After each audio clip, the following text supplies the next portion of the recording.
Assalamualaikum warahmatullahi wabarakatuh. Selamat datang kembali di channel YouTube ini.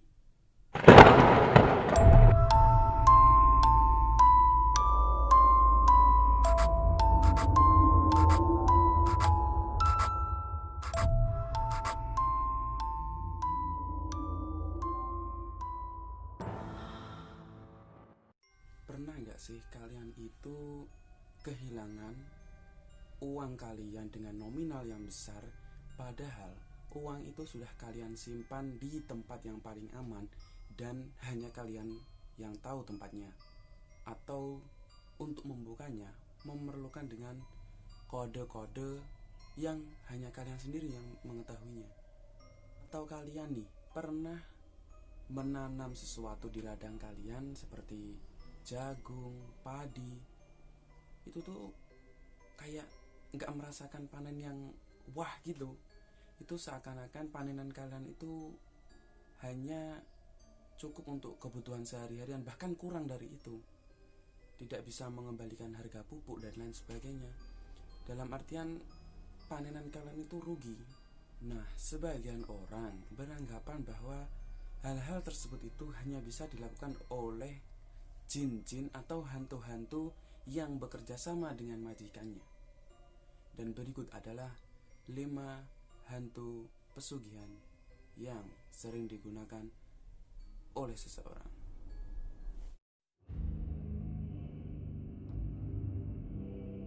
Buto Ijo digambarkan dengan sesosok makhluk yang bertubuh besar, berwarna hijau, memiliki bulu-bulu yang sedikit tipis, kemudian bertaring panjang, dan matanya berwarna merah serta melotot. Biasanya orang-orang yang menggunakan buto ijo ini sering digunakan untuk mencari kewibawaannya, untuk mengalahkan lawan bicaranya. Seperti ketika seseorang itu ingin melamar suatu pekerjaan di suatu perusahaan, maka buto ijo ini akan bereaksi untuk mengiyakan aja segala ucapan dari majikannya tersebut, sehingga si pemilik perusahaan itu terpaksa atau secara tidak sadar menerima orang tersebut untuk bekerja di kantornya. Biasanya orang-orang dengan pesugihan seperti ini memiliki resiko yang cukup tinggi, karena tumbal dari pesugihan buto ijo ini tak lain dan tak bukan adalah nyawa manusia. Jika dia tidak mendapatkan nyawa manusia atau tidak memakan nyawa manusia, maka dirinya sendirilah yang akan disantap oleh buto ijo tersebut.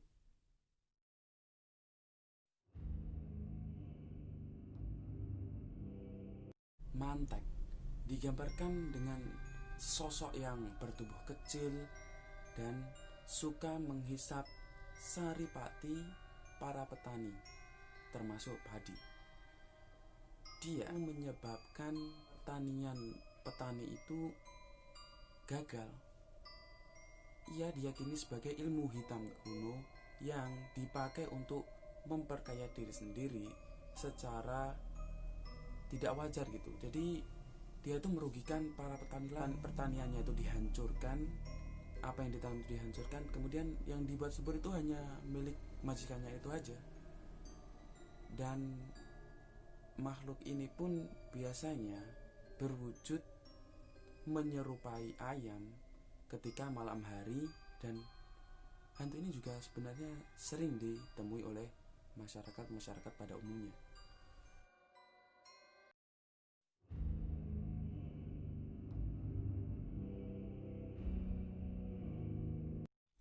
Digambarkan dengan sosok jin yang terkadang itu adalah berwujud seperti kera. Ngipri ini digambarkan dengan pesugihan yang biasanya diminta agar klannya itu mau bersetubuh dengan jinnya tersebut. Jadi kayak tumbalnya itu ya itu tadi, berbuat yang tidak senonoh itu. Biasanya orang-orang yang seperti ini sudah buta dunia, yaitu memberikan seluruhnya untuk jin.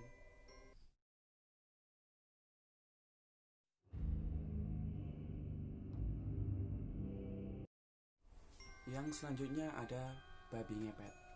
Nah, babi ngepet itu sudah tidak asing di telinga warga Indonesia karena saking terkenalnya pesugihan babi ngepet ini telah dibuat banyak sekali film di Indonesia. Setiap film, rata-rata film-film yang tentang pencurian hantu-hantu gitu, rata-rata juga memunculkan seperti babi ngepet ini. Jadi itu berubah menjadi babi ngepet. Perlu diketahui bahwa babi ngepet itu adalah perubahan wujud seseorang itu berubah menjadi babi. Tapi kok bisa ya? Nggak tahu. Jadi ketika seseorang itu sudah menjadi babi, itu akan ada satu teman yang menjagakan lilinnya tersebut agar tidak mati. Karena jika lilin itu mati, maka ya orang tadi itu berubah menjadi manusia lagi. Dan kejadian-kejadian babi ngepet itu sudah sering terjadi di Indonesia, bahkan sudah masuk di berita televisi.